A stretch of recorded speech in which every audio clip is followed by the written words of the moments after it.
Bonjour, je suis Hakim La'Alem et je vous propose ma chronique du jeudi 21 avril 2022. Elle s'intitule « Les bégaiements de l'histoire et les mémoires dyslexiques ».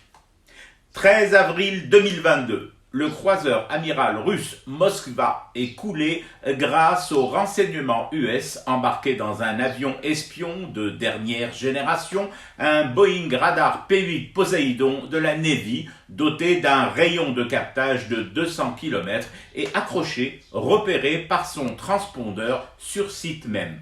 Comme par miracle, ce transpondeur avait été éteint et rallumé sur la même tranche horaire correspondant à l'attaque et au tir de missiles ukrainiens Neptune sur le Moskva. En clair, l'aéroplane US a disparu des radars et a réapparu, comme par enchantement, en parfaite synchro avec cet exploit militaire ukrainien.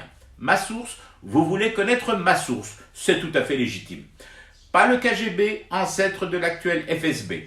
Pas la Pravda, ancêtre de l'actuelle Rossiyskaya Gazeta, encore moins l'ambassade de Russie à Alger où je n'ai jamais mis les pieds de ma vie, mais où il ne me répugnera pas d'aller un jour comme je suis allé dans d'autres ambassades, étant, au cas où certains l'auraient oublié, journaliste chroniqueur. Non, ma source est plus parlante et consultable par tous sur la toile. C'est l'édition de ce mercredi 20 avril 2022 du Times, le prestigieux média américain, que l'on ne peut soupçonner d'être un journal agent double au service du tsar Poutine.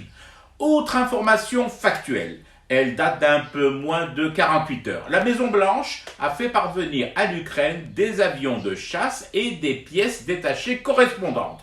Je suppose que c'est pour tout ce que vous et moi pouvons imaginer comme usage, mais certainement pas pour tondre le gazon de Zelensky. Ma source, cette fois, est encore plus clean que la précédente, si j'ose dire. C'est carrément un communiqué du Pentagone. Vous voyez, on ne peut pas faire mieux comme sourçage. Maintenant, autre date, autre lieu, autre temps, même mœurs et peut-être même conséquences terribles.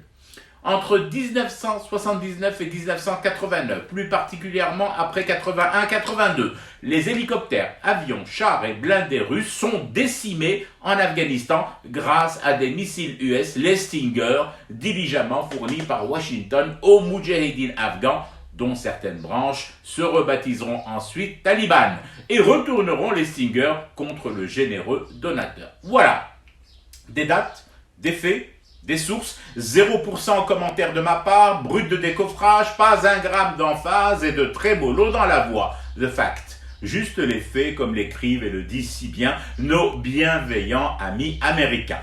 Pour le reste, et si certains ne voient encore rien, n'y distinguent toujours pas goutte, eh bien il y a Afflelou, Atoll, Général d'Optique, et pour ceux qui vivent comme moi ici en Désédie, lerma.com. Je fume du thé et je reste éveillé. Le cauchemar continue.